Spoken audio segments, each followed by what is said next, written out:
As with many graduate and professional programs, the MD-PhD program requires a major time commitment. It's not something that you should pursue unless you're sure it's the right path for you. A lot of students have heard of MD-PhD programs, but firstly, they have a hard time differentiating between the joint MD and PhD stream, and secondly, they struggle to determine if the joint MD-PhD program is their best option. So that's the topic of today's video. I'm going to go through some of your top questions regarding MD-PhD programs, including how to determine if it's the right path for you, how long the program is, whether or not it's affordable, and what the career outlook is like with a joint degree. After I've gone through those questions, I'll give you some important advice which will help you get accepted into the MD-PhD program.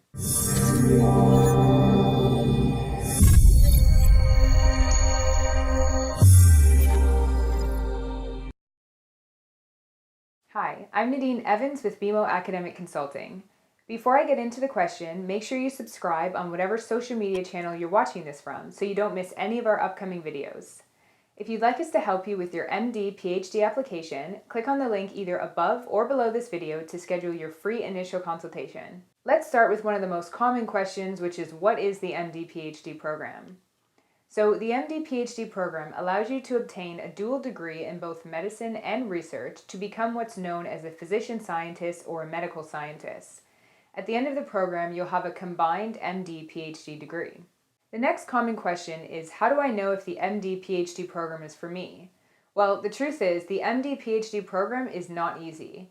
It's designed for exceptional students with a true interest and commitment to a career in medical research.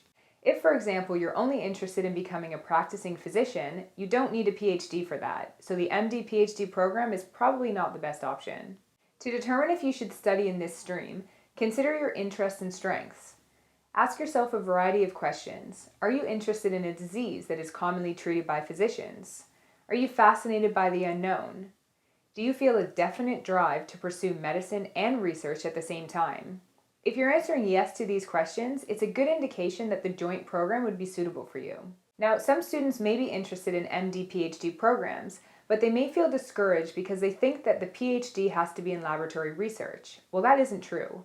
While it is true that many MD-PhD students obtain their PhD in biomedical laboratory fields such as genetics and immunology, some schools do offer research fields outside of the lab in areas such as economics, public health, and sociology. So let's get into the next question, which is how long is the program and how does the program work? So normally the MD-PhD program is roughly 7 to 8 years. In the first 2 years, students generally start in classroom-based medical school training. Afterwards, they continue to grad school for research training and complete their PhD thesis. Then they return to medical school for 1 to 2 years to complete clinical rotations. After graduation, they train in a residency program and then they're licensed to practice in the field of medicine as a medical scientist. So what career path can you expect with an MD-PhD degree? Well, most MD-PhD graduates work in medical schools, research institutes, or teaching hospitals. But there's also the option of working in public health, for pharmaceutical companies, and even running your own lab. Another question that students are interested in is whether they can become physician scientists without obtaining the MD-PhD degree. So the short answer to this is yes, you can, but it will take longer. You can essentially complete each part of the degree separately. So you could obtain an MD first and then complete your PhD afterwards, or vice versa. There is also the opportunity to transfer into an MD-PhD program if you've completed a year or two in a medical or graduate school program at the same school that's offering the MD-PhD program that you're interested in. But keep in mind that only some schools allow this option. If you completed a few years of graduate or medical school at a different school, most schools will not accept your transfer. So now let's get into the affordability of the program. Thankfully, schools offering the MD-PhD programs are very aware of the difficulty in training to become a doctor and a researcher at the same time. And because of this, most programs offer some sort of funding opportunity for students. This often comes in the form of tuition waivers and a stipend to help cover the cost of living expenses. The National Institute of General Medical Sciences provides funding to 49 MD-PhD programs through the Medical Scientist Training Program.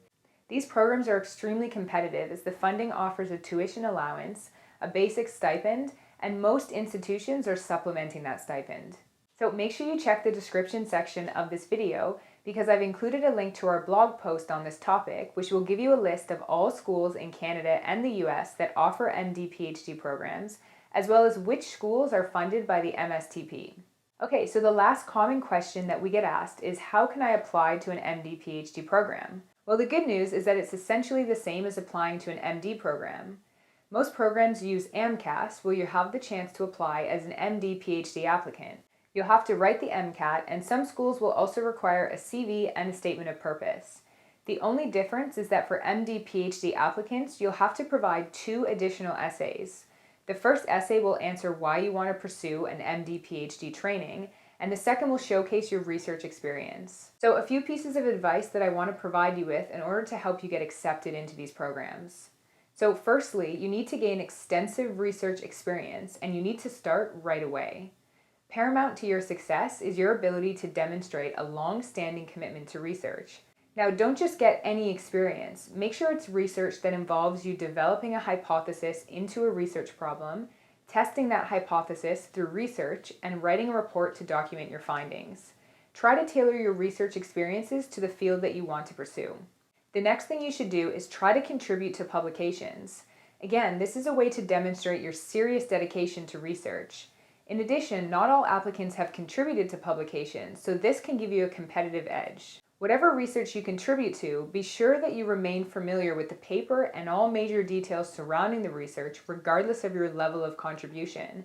This is very important to remember because during your interview, this will be a topic that you'll be expected to discuss thoroughly. Next, you need to gain shadowing experience and develop good relationships with your mentors right away. Not only are you demonstrating your research passion, you also need to prove your passion for becoming a clinical doctor, so this is important. Also, developing these good relationships early will be useful when you're asking for letters of recommendation, which are also required. Another important thing to do is to start volunteering and participating in extracurricular activities. You'll need to demonstrate desirable qualities to the admission committee, such as leadership, teamwork, and problem solving. Extracurriculars and volunteer experiences are a great way to showcase these skills.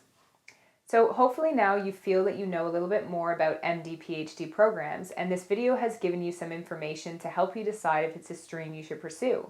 So please subscribe, like, and leave a comment if you have any questions that I can help you with. If you'd like us to help you with your MD-PhD application, click on the link either above or below this video to schedule your free initial consultation. Thanks for watching, and see you next time.